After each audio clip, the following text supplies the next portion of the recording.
Tucked into the farm country of eastern Indiana lies Kline Family Farms.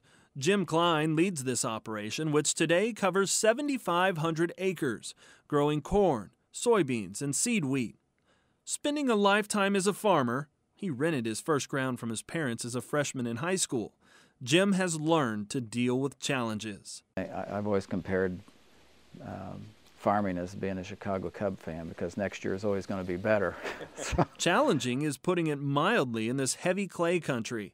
2 decades ago, Jim started looking for a better farming fit. At that time I ran the corn planter and planted most of the beans.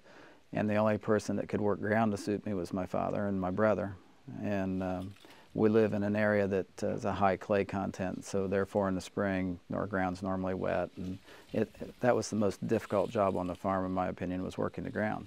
To overcome this challenge and hopefully save some money, the Klines began no-till farming. Beans were easy. Corn, on the other hand, took more time to develop. We experimented quite a bit.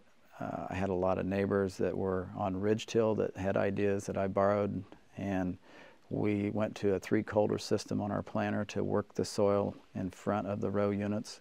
Over the years, that's evolved from the 3-coulter system to adjusting planting depth to eventually using strip tillage in the fall. That has worked very well for us in our soils, and that allows us basically to still no-till, but yet have a place that's warm and mellow to plant into. Today, the Klines are experimenting with twin-row corn and soybeans, looking to increase plant populations and hopefully yields.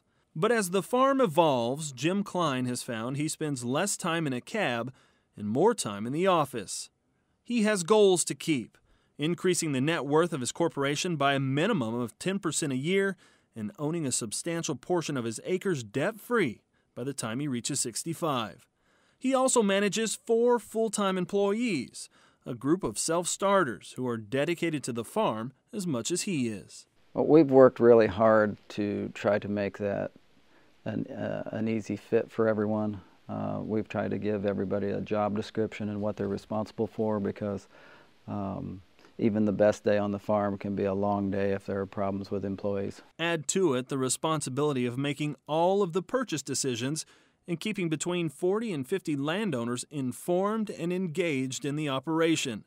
That job he considers one of his most important. My father taught me when I was very young that if you borrow something or use something of someone's, you always take it back in as good or better shape than what you found it. And that's what I feel about the land. I mean, I hope that people consider us a real steward of the land. And yet for years, the land and the changing of seasons were the stable part of his life.